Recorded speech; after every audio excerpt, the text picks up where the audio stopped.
በጣም ብዙ ታዋቂ ሰዎች ዛሬ ብዙ ደራሲ የሆኑ ሰዎች ወላጆቻቸው የንባብ ባህል እንደሰረጹላቸው ይናገራሉ። ለምሳሌ ህይወት ተፈራ የምትባል ማማ በሰማይን መጽሐፍ የጻፈችው ደራሲ ገጽ 360 መጽሐፏ ላይ መጽሐፍትን እንዳነብ ያሳደገችኝ የኮተኮተችኝ እናቴ ናት።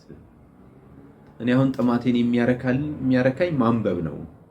የንባብ ፍቅር የጀመረው የ8 ዓመት ልጅ እያለው እናቴ አውሳኝ ባነበብኩት ፀሐይ መስፍን በተባለው መጽሐፍ ነው ትለናለች። ስለዚህ እናቷ ሞዴል ሆነቻት። በቤታቸው መጽሐፍ እንደ ትልቅ ሀብት ነው የሚቆጠረው። በዛ መንገድ አደገች። በህይወቷ ውስጥ ትልቅ ውጣ ውረድ አጋጠማት። ከ68 እስከ 78 ዓመተ ምህረት የኢህአፓ አባል በመሆኗ ታሰረች። ያንን እስር ቤት የነበረውን ጊዜ ያንን አስጨናቂ ጊዜ ያለፍኩት በማንበብ ነው ትላለች። ማንበብ እንዳጽናናት፣ ማንበብ ያንን የመከራ ዘመን እንድትወጣው እንዳረጋት፣ እንደውም ከዛ አልፋ እስካሁን ድረስ ብዙ መጽሐፍቶች እንድትጽፍ እንደረዳትና እንዳጽናናት እንዳበረታታት ትናገራለች። እንደውም እኔ በህይወቴ ሀብት መሰብሰብ ንብረት ማካበት ሳይሆን ሁልጊዜ የሚያረካኝ ማንበብ ነው ትለናለች። ስለዚህ አሁን የእሷን ታሪክ መጥቀስ ያስፈለገኝ ምንድነው? የእናቷን አስተዋጽኦ ለመጥቀስ ስለፈለኩ። እናቷ ናት ይህን ባህል በውስጧ የሰረጸችው፣ ይህን ባህል በውስጧ ያስቀመጠችው። ስለዚህ ወላጆችም በልጆች ላይ ትልቅ ኃላፊነት አለባቸው። ስለዚህ የዳበረ የንባብ ባህል እንዲኖር ካስፈለገ ራሱ ባህል ማለት ምን ማለት ነው?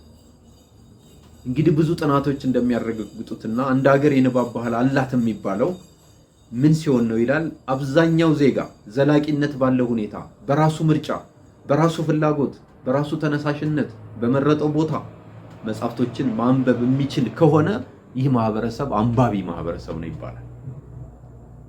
ምን ማለት ነው? በትምህርት የሚደረገው ንባብ የንባብ ባህልን አያሳይም። ያማ ስራ ነው። ያማ አንድ ውጤት ለማምጣት የሚደረግ ተጋድሎ ነው። ወይም በየዩኒቨርሲቲው በየትምህርት ቤቱ የሚነበቡትን ሰብስበን ይሄ ነው የንባብ ባህል ተብሎ ሪፖርት አይደረግም። ከዚህ ውጪ ሰዎች ሲያነቡ ከዚህ ውጪ ሰዎች የመጽሐፍ ባህል የንባብ ባህል ሲኖራቸው በአንድ ሀገር ውስጥ የንባብ ባህል አለ ይባላል። በዚህ ሁኔታ ካየነው ኢትዮጵያ ውስጥ የንባብ ባህል የለም። ይህ የንባብ ባህል ይህ የንባብ ባህል እንዲመጣ ካልታገልን መጪው ዘመንም አስጊ ነው። ስለዚህ ግለሰቦች እንደ ግለሰብ በንባብ ውስጥ ተሳታፊ መሆን፣ ግብ ማውጣት እና አገራዊ ጠቀሜታውን ተረድተን በዚህ ጉዳይ ላይ መስራት ያስፈልገናል። በ2013 የብሔራዊ ቤተ መዛግብትና ቤተ መጻሕፍት አንድ ጥናት አስጠንቶ ነበረ። ይህ የጥናት ቡድን በኢትዮጵያ ውስጥ ባደረገው ጥናት የንባብ ባህል ምን ይመስላል ለተባለ የተሰጠው መልስ 50% በጣም ዝቅተኛ እንደሆነ ነው ውጤቱ የመጣው። ስለዚህ በጥናት የተረጋገጠ ነው፣ በግምት የምናወራው አይደለም ማለት ነው። በአሁኑ ወቅት ወደ ቤተ መጻሕፍት የሚመጡት ወጣቶችና ተማሪዎች ብቻ ናቸው። እነሱም የሚመጡት በፈተና ወቅት ነው ይላል። ስለዚህ ከትምህርት ውጭ ያለው ማህበረሰብ እያነበበ አይደለም።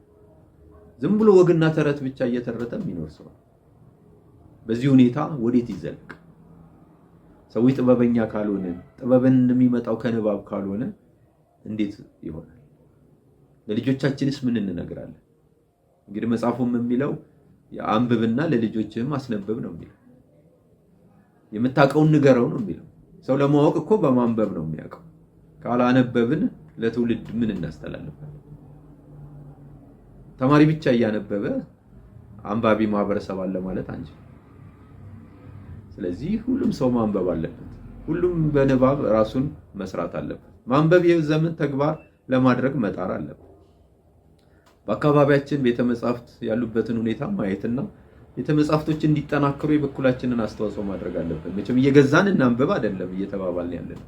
ቤተ መጻሕፍት ቢኖር ግን ቤተ መጻሕፍት ውስጥ እየተዋስንም ጊዜ ካለን ሄደን እያነበብንም እንድንኖር ይችላል። ስለዚህ ለሀገር ግንባታ ህብረተሰብን ለማነጽ የሚቻለው ማንበብ ሲቻል፣ አሁን በሀገራችን የገጠሙ ችግሮች በጥልቀት ቢመረመር አሁን ካለው የንባብ ባህልና እውቀት የመሻት ባህል ጋር ሊያያዝ ይችል ይሆን? በጥናት ሊረጋገጥ የሚገባው ነገር ቢሆንም በእኔ እምነት ግን ይሄ ነው። በሀገራችን ያሉ ችግሮች ሊፈቱ የሚችሉት ወደፊትም እንዲፈቱ ከተፈለገ አንባቢ ማህበረሰብ መፍጠር፣ በዚህ ላይ ከፍተኛ አስተዋጽኦ ማድረግ አለብን። ኢትዮጵያ ሀገራችን በጥንታዊ ስልጣኔ ከሚታወቁ ታላላቅ የዓለም ሀገሮች አንዷ ነበረች። በስርወ መንግስት አመሰራረቷ ጥንታዊ እንደመሆኗ ሐሳቧን በጽሁፍ ቀርጻ ያስቀመጠች ሀገር ናት። ከ3000 ዓመት በፊት ትልቅ የታሪክ ሰነድ ያላት ሀገር ናት። የራሷ ፊደል ያላት ሀገር ናት። በዓለም ላይ 18 ሀገሮች ብቻ ናቸው የራሳቸው ፊደልና ቋንቋ ያላቸው። ከአፍሪካ ከሄድን ከግብጽ በስተቀር ኢትዮጵያ ናት ሁለተኛው፣ ሌላ ማንም የለም።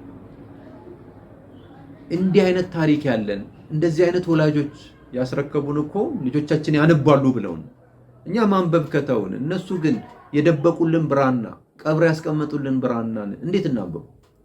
እንዴት ይሄ ዕውቀት ለልጆቻችን ብለው የቀበሩትን መጽሐፍ እኛ ካላነበብንላቸውና አገራችንን ካላለማን አይታዘቡንም? ድንገት እንደው ተነስተው ቢያዩን ምን ይሉን ይሆን? እነሱ ያንን ሁሉ ጥረት ያደረጉልን ለኛ እኮ ነበር፣ እኛ ግን ትተነዋል። ስለዚህ በጣም ያሳስባል። ስለዚህ የራሷ ፊደል የቀረጸች ጥበቧን፣ ስልጣኔዋን፣ ጥንታዊ ታሪኳን ወዘተ ለዓለም ሕዝቦች በጽሁፍ ያበረከተች ብቸኛው አፍሪካዊት ሀገር ዛሬ ግን የማታነብናት ብላ ተብሎ መጠቀሱ ያሳፍራል። የስልጣኔ ቀደምት የሚባሉት እነ ግሪክና ሮም እንኳን ልክ እንደኛ ከጽሁፍ ነው የጀመሩት። በ3000 ዓመት በፊት በድንጋይ ላይ ጽሁፍ የነበራት ሀገር ዛሬ 177ኛ ደረጃ ላይ ነው ያለችው ተብሎ ሲነገር በጣም ያስደነግጣል። በዩናይትድ ኔሽን ዛሬ ከ191 አካባቢ ሀገሮች ናቸው ያሉት። ከዛ ውስጥ ያለነው 177ኛ ላይ ነው ያለነው። ወደ ኋላ ያሉ ሀገሮችን ብታዩቸው ደግሞ በጣም ከባድ ሀገሮችን አንቀድምም። ስቴትለስ የሆኑ ሀገሮች ናቸው ከኋላ ያሉት እንደነ አፍጋኒስታን፣ እንደነ ሶማሌ፣ እንደነ ሶሪያ የመሳሰሉ ሀገሮች ነው ያሉት። ቢረጋጉ ሊበልጡን ይችላል። ስለዚህ በጣም አስደናቂ ነው። በአይኪው ደረጃ በዓለም ላይ በጣም ዝቅተኛ ከሚባሉ ሀገሮች ምድብ ውስጥ ነው ያለነው። አይኪው ሊዳብር የሚችለው እንግዲህ በንባብ ነው። ከአፍሪካ እንኳን አንድ ሀገር ነው ምናልባት ከኛ ኋላ ያለችው። ያቺ ሀገር ምን እንደሆነች በደንብ ባላቅ ወደ 64 አካባቢ ነው አይኪዋችን።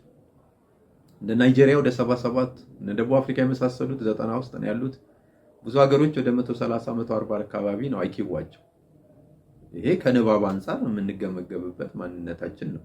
ይሄ በጣም የሳይንስ የተረጋገጠ ነው። ልንክደው የምንችለው ነገር አይደለም። ንባብና የንባብ ውጤቶችን በሚመስል ነገር በጣም በአሳሳቢ ሁኔታ የወደቀ ማህበረሰብ ውስጥ ነው ያለ ነው። ዛሬ በዓለም ላይ ከፍተኛ መረጃዎች በጎግል በኦንላይን ተለቀዋል። ከ56 ሚሊዮን በላይ መጽሐፍቶች ዛሬ በአየር ላይ በቀላሉ ማግኘት ይቻላል። ካላነበብናቸው ማናነባቸው ከሆነ የሁሉ አየሩ ሁሉ መጽሐፍ በመጽሐፍ ቢሆን ምን ጥቅም አለው? ስለዚህ ያላነበበ ጭንቅላት ጥሩ ሐሳብና ጠቃሚ ነገር ማመንጨት አይችልም። የዘወትር ስራው አሲድ ማመንጨት ነው። ስለዚህ እናንብብ የሚለው አባባል አንድ የታወቀ ፈላስፋ ነው ድሮ የተናገረው። በሀገራችንም ብዙ ሰዎች በመድረክ ላይ ይናገሩታል። ካላነበብን ከባድ። ስለዚህ እናንብብ